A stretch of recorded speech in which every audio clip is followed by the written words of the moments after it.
Tutorial tahapan pertumbuhan jagung buat pemula.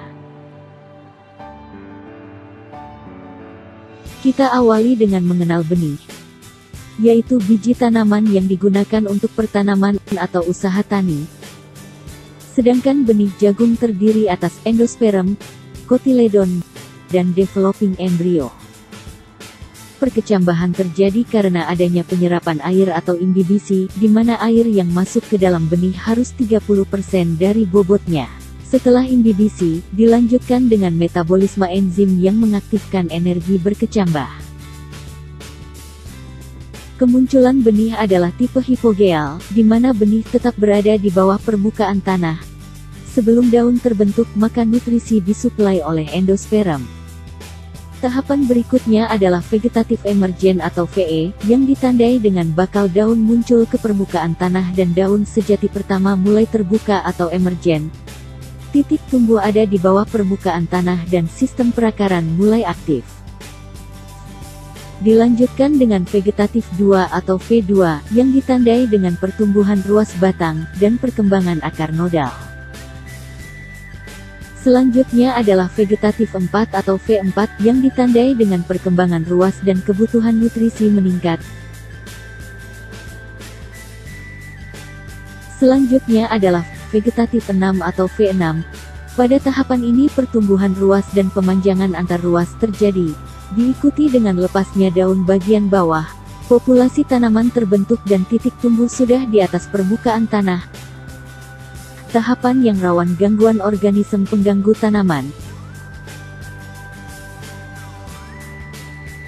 Tahapan berikutnya adalah vegetatif 8 atau V8, pada umur 42-46 hari setelah tanam, di mana pada fase ini potensi jumlah baris ditentukan sehingga kebutuhan hara harus tercukupi untuk menghindari tongkil yang tumbuh tidak normal, terutama hara makro seperti nitrogen, fosfat dan kalium.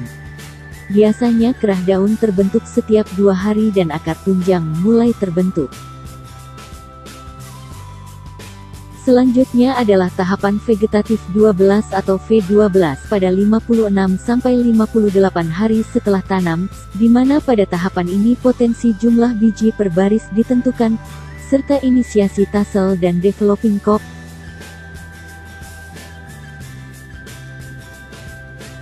Selanjutnya adalah vegetatif tasseling atau VT, yang ditandai penyerbukan serbuk sari atau polen ke bunga betina. Umumnya umur 69-75 hari setelah tanam, butuh waktu 5-7 hari untuk siap dibuahi seluruhnya. Rambut jagung mulai berubah menjadi coklat, di mana tanaman telah mencapai titik tinggi maksimal.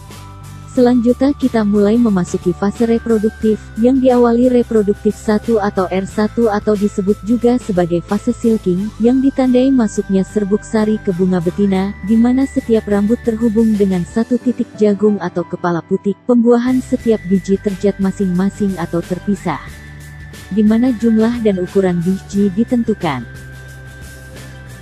Selanjutnya adalah R2 atau blister.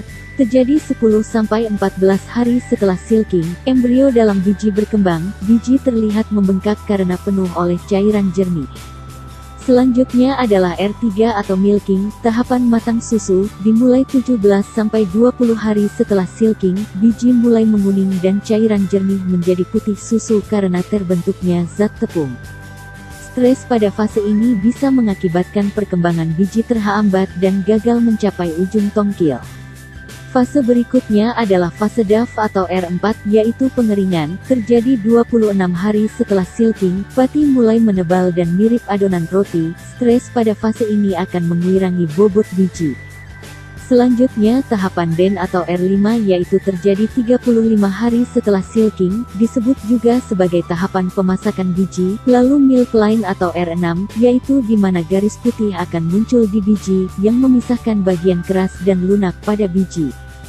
Garis ini terus bergerak ke bagian bawah biji dan menjadi fase matur atau masak, di mana tanaman siap untuk dipanen, ditandai dengan munculnya black layer atau garis hitam pada bagian bawah biji.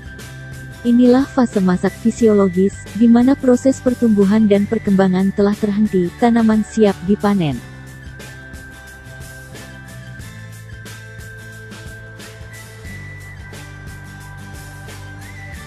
Demikianlah yang bisa kami sampaikan. Semoga bisa dipahami dan diambil manfaat dari tutorial ini.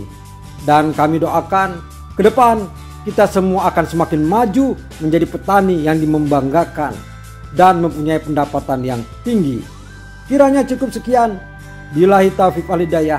Assalamualaikum warahmatullahi wabarakatuh.